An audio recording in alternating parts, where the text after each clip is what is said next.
that the amendment be agreed to. And with that, I give the call to the most honourable member for Lalor and the Chief Government Whip. Thank you, Deputy Speaker. Deputy Speaker, early education, quality early education and care is a hallmark of a Labor government. The previous Labor government took to this place legislation to ensure quality early education and care, setting milestones for early education, setting targets for the training of the professionals who are going to work in the sector. When I came to this place, of course, we were in opposition, and for 9 long years I watched as the dream of quality education and care went down the gurgler, while those opposite now twiddled their thumbs and watched it do so. And the costs were great, but the costs were greatest to families in electorates like mine, where the majority are young families with children who need to access this, where the majority are double-income families trying to make ends meet with both parents working. And from opposition, watching those who worked in the sector, particularly during the pandemic, when they were hailed as heroes of the pandemic, part of the essential workforce that kept us safe. It was in those moments, dark moments, when early educators were being asked to show up to work, to look after the children of essential workers, because they were seen to be essential workers themselves, when everybody wanted to be out first to thank them for their service, that very serious conversations began again inside the Labor Party about the care economy, about the value, about the investment that was going to be required, about feminised workforces again, and about how far behind we were in the gender pay gap. And, Deputy Speaker, I spent my life working in a feminised workforce called education. Spent my life working in schools, spent my life working alongside predominantly other women, predominantly beside other women who often felt that their work was not valued. So I completely understand how those working in the early education and care sector felt, A, during the pandemic, but B, generally. This legislation sees the conversations that we had during those dark days of the pandemic about gender equity, about how we could create equity in the care economy, the conversations we had about the power of change in this space to drive economic change, how making early education and care affordable for families could mean that families ended up with predominantly the women working 2 extra days a week, and what that would do in terms of boosting our productivity as a nation. So we know that what we're putting before the parliament today is good for the economy, it's good for families, but most importantly, it's good for the women who work in this sector. And it is part of this government's driving agenda, which now sees the gender pay gap the lowest it has ever been, around 11%. But there's still work to be done. But this piece, this is a seminal piece. The early education and care sector is the backbone of our nation. The people who work in it should be valued by our nation. Parents across our country rely on their passion.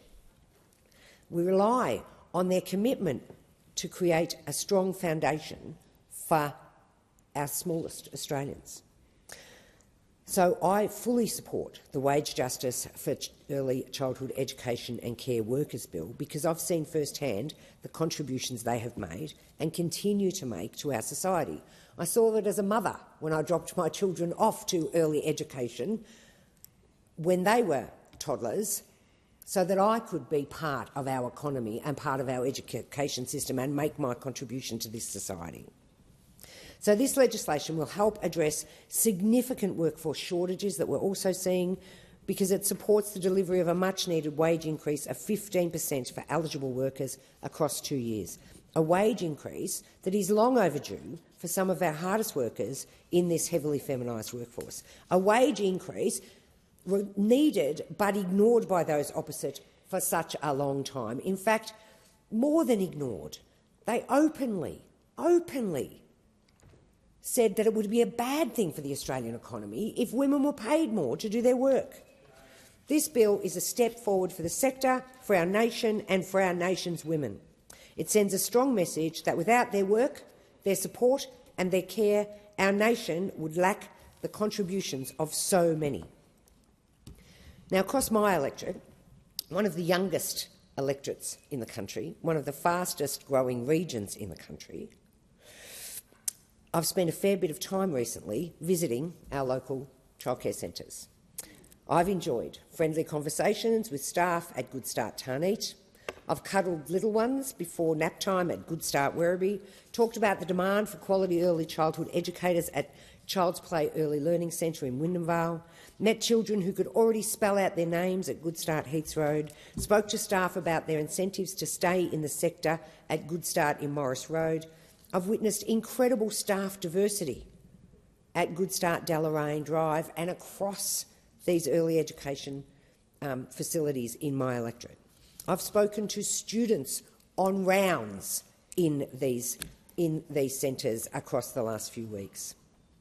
The one common factor I found amongst all of these centres, amongst all these children, was the quality staff and how much they cared, not just in that nurturing way, but cared about the children they cared for's development. They also cared about their job, and they cared about the children they looked after and about their futures and about their development. I've heard stories about the demand for experienced staff in centres and the pressure workers are under. We want to ensure that our workers are adequately rewarded for the tireless work they do and the contributions they make. We want to say more than thanks. We want to say you are valued. We want to say that we see your work, we value your work, and that our country can't run without your work. Decent wages are not just critical to reversing attrition in this shortage and growing the workforce. They demonstrate that this Labor government cares like the educators do. Workers simply don't stay where they aren't valued. We've seen delays to expansion plans, closing rooms and limited enrolments because centres are struggling to retain quality staff. The struggle this sector is facing needs to end, and this is part of the solution to that. I had the pleasure of visiting Aspire Childcare Centre in Manor Lakes for Early Learning Matters Week. We read a story together, had a lovely morning tea and created some beautiful artwork to commemorate the week. The meaning behind Early Learning Matters Week could not have been clearer. Having spent time in secondary schools as both a teacher and a principal, I know that childcare centres are fundamental to not only a child's development in their early years, but how that shapes their future years. We need to do the right thing by Australia's future generations by enhancing the early education workforce so they can put their best foot forward. And this piece of legislation is part of that. It will give a 15% pay rise across 2 years and cap what the centres can increase their charges by 4.4%. The significance of the Albanese Labor government's changes to the sector benefit not only the educators and the workforce, but also will allow parents to have confidence in their children's future and well-being. I remember the reality of relying on those same educators to provide my own children with the care and support they needed. I know how vital childcare services are to all Australian families. A factor of this legislation that we must not overlook is also that it will provide cost of living relief for the parents and guardians of our nation's youngest. It establishes terms and conditions which are inclusive of a limitation on the fee increase. As I said, centres will be prohibited from increasing fees by a set amount, with that amount being set at 4.4% until August 2025. It will put downward pressure on fees and will help to make childcare more affordable for the families in my electorate. It is a measure I know many in my community will appreciate. It is a measure I know they do appreciate because they have already said so in communications to me. Families should not have to choose between going back to work and ensuring their children are well looked after. This legislation is a part of ensuring that that's not the case. Like many in the care sector, the early childhood education and care workforce is comprised of over 90% women. Previous governments, for too long, have undervalued the work of this sector, despite this being a service that even those opposite have had to rely. The announcement of this pay rise is grounds for celebration, and it was certainly being celebrated in the childcare centres that I visited. It is recognition that this sector provides more than the outrageous claim that they are a child-minding service. My good friend Jo Brisky has been an incredible asset to the early education sector through her work in the union. I recently met with her to chat about this win for childcare workers. Jo's been a strong advocate for the sector for as long as I can remember. The legislation is a result of the impacts and importance of her work and the work of many others. Her work in being available and reliable and in bringing people forward to have the very important conversations with the members of the government to ensure that we all support this action. Through organisations such as the Parenthood and the United Workers Union, Jo has left an impact, and I'm sure today at home she's very proud as this legislation is being debated in the House. I wish her well as the Labor Party candidate for the seat of Maribyrnong in the upcoming election. The Wage Justice Bill is good for workers, good for parents and, most importantly, good for children. It is charting the course to universal accessibility of early childhood education and care. It puts children first and ensures they are receiving the highest quality care because they are our future. This legislation is part of a better future for all of Australians. Thank you.